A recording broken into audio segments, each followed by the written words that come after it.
Hey guys, welcome back to Fight Designer. Just a quick shout out here. First, let me jump to a little on-location video from earlier today.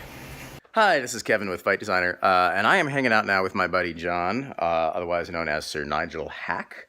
If I remember correctly, the better two-thirds of the sword fighting duo Hack and Slash back in the day. For any of you who used to go to Ren fairs and whatnot. You want to say hi? Hi everybody, how are you? So I just wanted to share, John's been selling off a bunch of his extensive collection from over the years. Now that he's kind of easing into retirement and downsizing, and needing a little help with medical bills from working with aluminum, just as a little PSA to throw out there. Can talk about that later. But if you are interested, he's got all kinds of goodies here that are going to be going up on YouTube, or sorry, on eBay. Some of these already have been, some of them will be. But if you're interested, I'll put a link to his eBay seller account or something in there, so you can to his eBay store, so you guys can get hooked up and maybe help him out and pick up some fun toys in the process. Thanks. So I want to come back to something that John was just talking about, aluminum.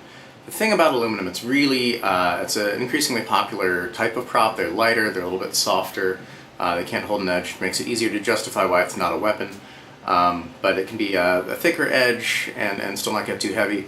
If done right, like a lot of John's are, they actually do ring pretty well. A lot of the movie ones just kind of clack because they don't care about sound in movies. But here's the thing, it's easy to work with, it's soft, it's easy to think about making your own, but that stuff that John's run into with health issues is no joke. Aluminum can mess you up. If you weld aluminum, it's a different process than steel, and it gives off some really nasty fumes.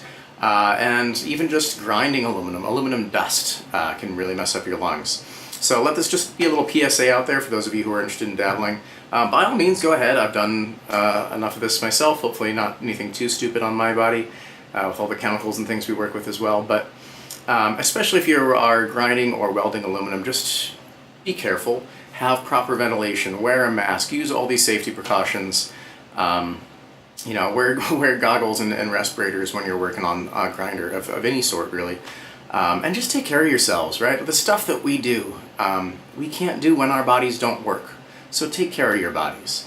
When you can, work in a well-ventilated area. When you can't, make sure that you clean up your workspace. I know it's really hard because we're all so busy and we try and sneak in 5 minutes here, 5 minutes there, and we don't take the time to clean up.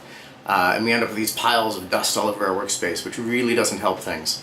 You know, if you're like me right now, my shop is in my basement. Not a lot of good ventilation here. It was my garage in Wyoming. Better ventilation, but I didn't really want to work there in the winter because it just got too darn cold. So just let that be a little warning for you guys. It really messed up his health. He's having to sell this stuff off to help pay for medical bills now. Don't let that be you. John is an awesome guy. He's lived an awesome life, but there are parts of it that I don't want any of you or myself to repeat. That would be one of them. So let that be our little PSA for the day. Aluminum should not go inside your body. I'm not just talking about stabbing yourself with a blunt aluminum blade. I'm talking about inhaling dust or fumes as well. So today's PSA, now you know. Knowing is half the battle. Alright, see you next time.